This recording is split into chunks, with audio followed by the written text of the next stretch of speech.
Marshal MacDermott. Marshal MacDermott c. 1791, 3 November 1877, was a British Army officer and member of the South Australian Legislative Council 1855. Army career. MacDermott entered the British Army in the year 1808 as an officer in the 8th Regiment of Foot, and during the same year saw active service in the West Indies when the British forces captured the island of Martinique, after several days fighting in the field and 6 weeks' siege of Fort Bourbon. After this MacDermott saw some severe work during the War of 1812 between England and the United States, and in 1812, on the frontier of the state of New York, was dangerously wounded in the neck, the gullet being divided.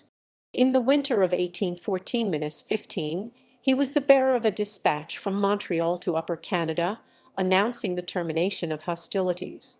His regiment was ordered to return to Europe to join in the conflict with Napoleon, after the Emperor's escape from Elba. 10,000 troops embarked at Quebec on this service, but on the convoy reaching the English Channel, they learned that the Battle of Waterloo had been fought and won 7 days previously.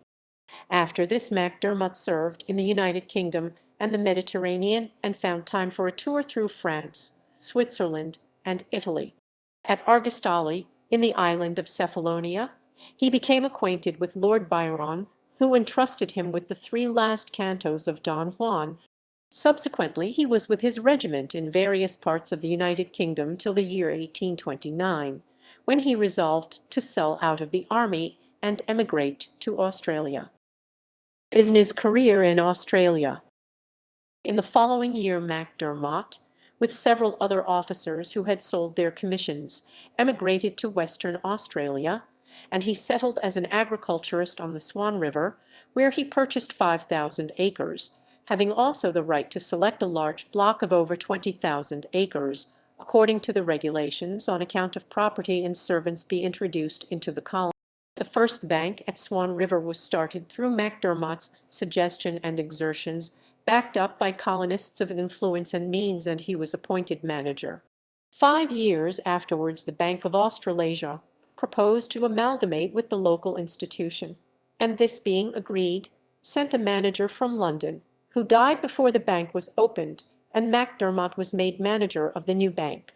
5 years later the Australasian Bank resolved to close their branch at Perth, Western Australia, and offered MacDermott the managership of that at Adelaide, which he accepted. On leaving Swan River he received a flattering address, signed by all the members of the Executive Council, the magistrates, clergy, and many others. Just before leaving England for Western Australia, he married, and all his children were born in that colony. In Adelaide, under his management, the Australasian Bank secured a large share of the business. With George Tinline he supported the Bullion Act, which at a critical time saved the colony from serious financial embarrassment. Soon afterwards his connection with the bank ceased, and he entered into general commercial business, in which he was not successful. Political career.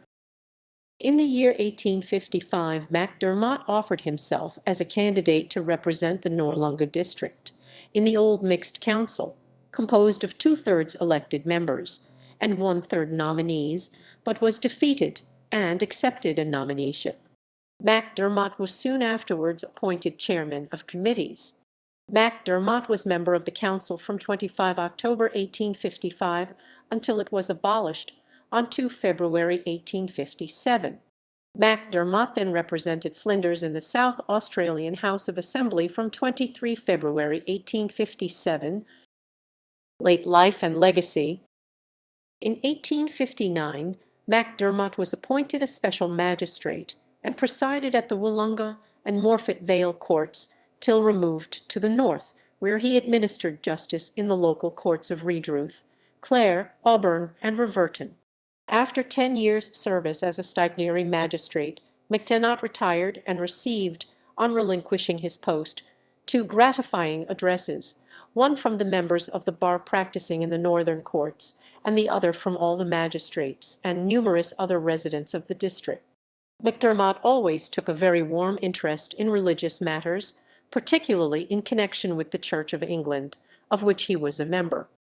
His long and honourable life was varied and eventful, and in compliance with the wishes of some members of his family, he 3 years ago drew up a condensed account of his career, which was printed exclusively for the use of his relatives and friends and obtained by the South Australian Advertiser.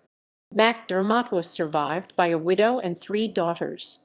Their eldest daughter, Caroline Codd, 1822, 1 June 1855, married Francis Dutton, CMG, Premier of South Australia in the 1860s, and died many years before MacDermott, after giving birth to later Sir Frederick Dutton, 14 April 1855, c. 10 October 1930.